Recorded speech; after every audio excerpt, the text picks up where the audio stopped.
But that's the thing. I feel like everyone imitates something because they're scared to be called whack. Yeah. That's what it is. Like niggas that I know sit down and study other niggas and say, I'm gonna rap like that because I think he's tight and I want people to think I'm tight because you know what? I'm not really that tight. So that's exactly. It's not gonna work. But I feel like everyone's lying to everybody. I look on Twitter and niggas is lying.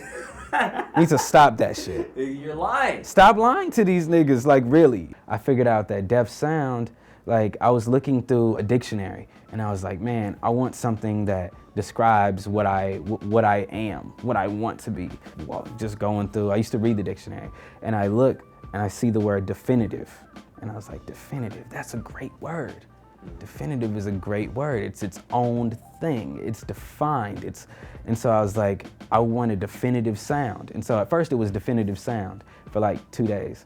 And then I decided it's gonna be deaf sound because that's just like, you know, the double entendre within that. And I was like, that's even more clever. I'm rolling with that. I wanted to name myself after a goal. So the goal is to have a definitive sound. So every time I go in the studio, it has to be that. Always colorful. This dude's always having colorful, different steeds, different things going on. Word up. I mean, when it comes down to that, like the self-expression through like how you wear your clothes and things like that. My mom raised me like on Nordstrom and like, you know, she had great taste. I give it to my mom. She had the best taste. I could show you like a dope picture of her in like a whole dress with blue polka dots on it. Like she was always fresh and she always had me fresh. And I was in school always in uniform. So I never got to really express myself. So what you're witnessing is the kid who finally gets to dress himself. Yeah. You know? That's right. Well, the first project that I put out, and you can get this on iTunes right now. You can look me up under Def Sound. I have this album called Something. And that was my first like go into it. And I felt like something was, I didn't want to ever define it. I wanted people to just, you know, it's something I was working on. So that's what I named it. So something's out there. Now I'm working on Anything, which is a sequel to that. And then in between that, I have some other projects. So, Def Sound is Alive. And so that's just on some like, you know, De La Soul's dead, Def Sound's alive.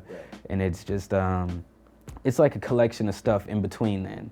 And then after that, I want to put out Chrononegrophobia, which is like the fear of black people being on time.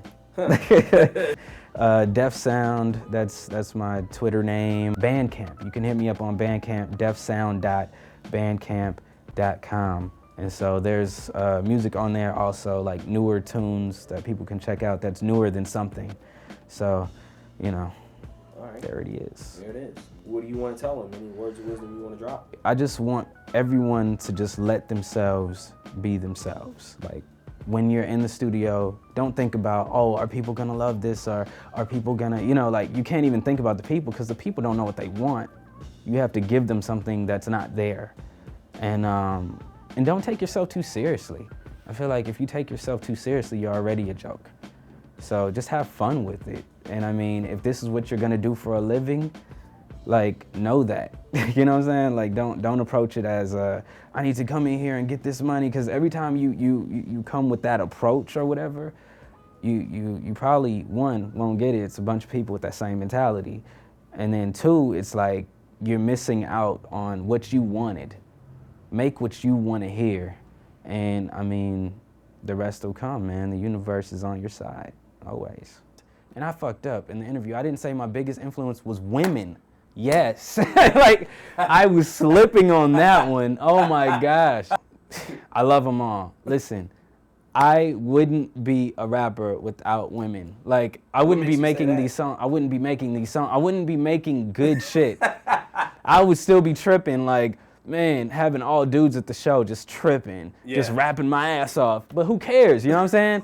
I want, like, if girls like your shit, they're gonna bring dudes to your show. If girls like your shit, they'll spread it all over the world. Like, how many songs have you heard of because a girl sent you an email about it? Yeah, no, that was one of the things that Tupac said. He said, like, I make my song for the girls to hear it, because when the girls hear it, then the guys are gonna like it. Yeah, and so that beat came from me chilling at my homie Ty's house.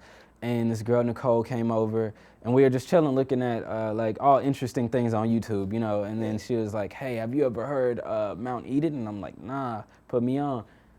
and there it is. There it is. Like, there it Yeah, is. Was This she joint. fine too? Or? Oh yeah, absolutely. No, you got to keep good company. You got to keep good company, Yes. man. Yes.